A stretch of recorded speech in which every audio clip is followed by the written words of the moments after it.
देवताय नमः। ओम नमो ओंकारेश्वर ओम नमो देवता ओंकारेश्वर देवताय नमः. ओम नमः शिवाय. ओम नमः शिवाय. अवधूत चिंतन श्री गुरुदेव दत्त.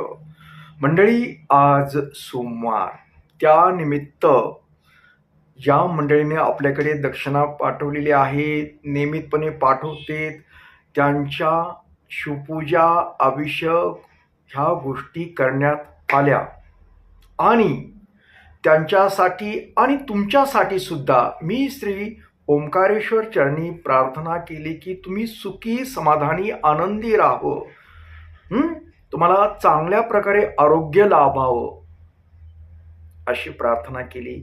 ज्याच्या समस्या आहेत वेगवेगळ्या, त्यांच्यासाठी सुद्धा वेगवेगळ्या प्रार्थना वगैरे केल्यात. आज तुम्हाला सांगायचं तात्पर्य म्हणजे आज जो विषय घेतलेला आहे, आपण प्रत्येक सोमवारी मनोकामना शिवपूजा करता, बरोबर आहे. तर काही मंडळींचे समजा घरात नवरा बायकोचं पटत नाही, अगर नवऱ्यानं दुसरं काहीतरी कुटाणा केलेला आहे, दुसऱ्या बाईच्या नादी लागलेला आहे, अशा गोष्टीसाठी बरेच जण मनोकामना पूजा करतात, जेणेकरून त्या व्यक्तीचा नाद, जो बाहेरला जो नाद आहे तो सुटावा, याकरता बरेच जण शिवपूजा करतात.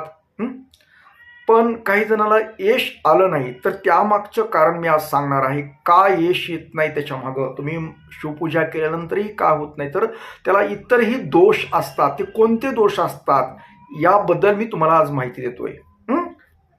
कारण ही माहिती देण्याचं कारण म्हणजे आज मी एका ताईची समस्या घेतली होती आणि त्या समस्येमध्ये हे दोष दाखवले.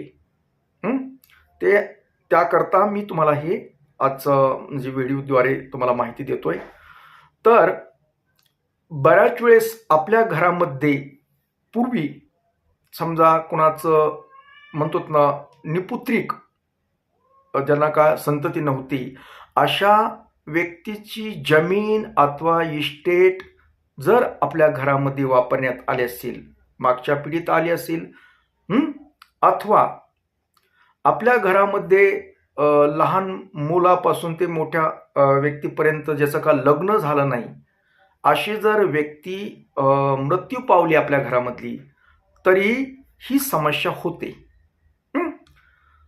तर बऱ्याच वेळेस काय होतं की जे तुमचे नवरे आहेत, काही महिला मंडळी करतात, त्यांचे नवरे बाहेरच्या बाईशी नादी लागतात आणि ते आनंद शोधण्याचा प्रयत्न करतात. घरात सुख लाभत नाही, कारण नवरा बायकोचं पटत नाही.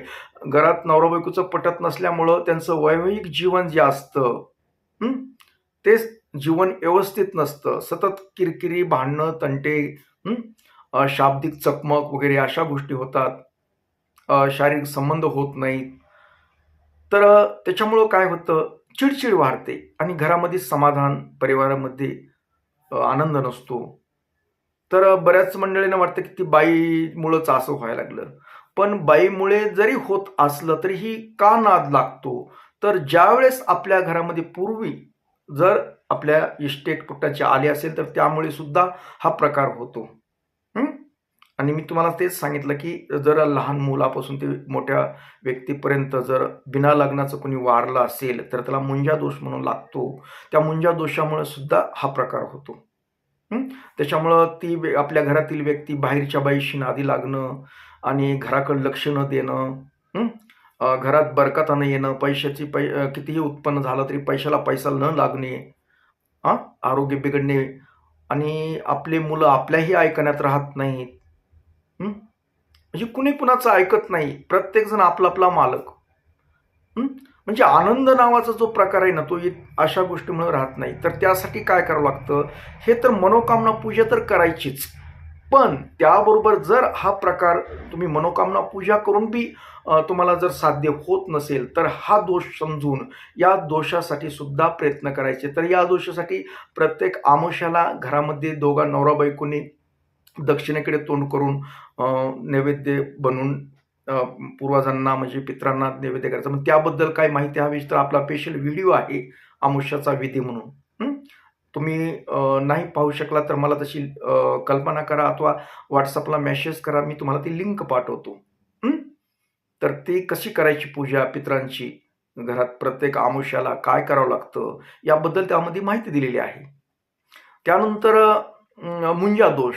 आता मुंजा दोष असेल, तसं जर प्रकार झाला असेल, तर मुंजा दोषासाठी प्रत्येक शनिवारी कमीत कमी 11 शनिवार तरी आपल्याला घरातील व्यक्तीनं, प्रमुख व्यक्तीनं पिंपळाच्या झाडाची पूजा करायची.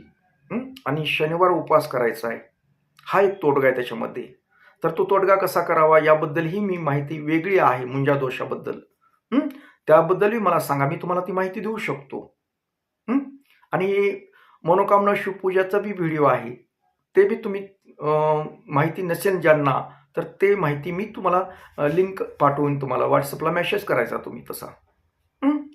तर अशा पद्धतीनं आपल्या घरातील व्यक्ती, आपला नवरा जर बाहेरच्या बाईच्या नादी लागला असेल, अथवा कुणी पत्नी सुद्धा बाहेरच्या व्यक्तीशी नादी लागते, बाहेरच्या व्यक्तीवर प्रेम करते, सुख शोधायचा प्रयत्न करते, ती नवरा असेल अथवा बायको असेल, बाहेरचं सुख शोधण्याचा प्रयत्न करतात. त्यावेळेस असा शोधण्याचा प्रयत्न करतात ना, त्यावेळेस ही पण दोष असतात, याची काळजी घेणे. ह्या दोषामुळे सुद्धा असं वागणूक होते. आणि बाहेरची जरी पत्नी जरी बाहेरच्या एखाद्या व्यक्तीच्या नादी लागली असेल, त्यामुळं पण ती पण आनंदी राहत नाही, अथवा नवरा पण आनंदी नसतो. नवरा जरी बाहेर नादी लागला तरी आनंदी राहत नाही.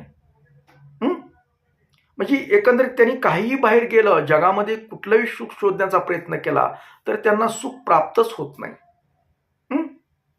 आणि तुम्हाला खरं सांगू का, घरातील लक्ष्मी जर नाराज असेल, असंतुष्ट असेल, तिला आनंद जर भेटत नसेल ना, तर लक्ष्मी नांदत नाही. लक्ष्मी म्हणजे घरात पैसा पण येत नाही. त्यासाठी घरातील लक्ष्मीनं प्रसन्न राहणं, अशा काही गोष्टी असतात. राग न करणं, आनंदी राहणं, ह्या गोष्टी करणं गरजेच्या असतात, जर तुम्हाला प्रगती हवी असेल तर. तर बऱ्याच अशा गोष्टी आहेत. तर मी जास्त आपला वेळ घेत नाही, कारण आज सोमवार आहे.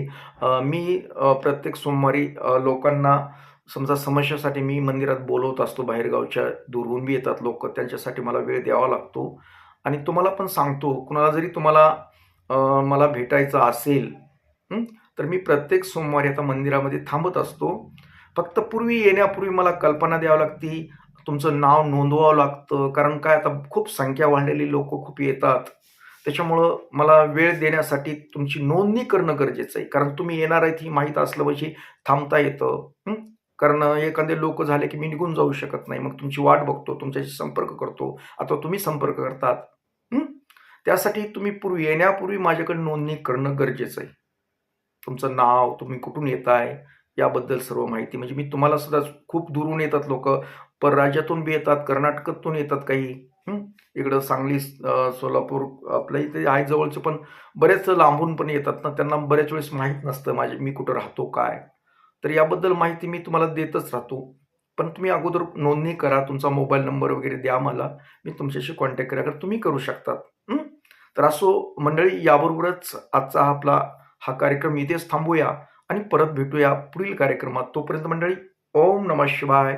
जय हिंद, जय भारत. सुखी राहा आणि समाधानी राहा.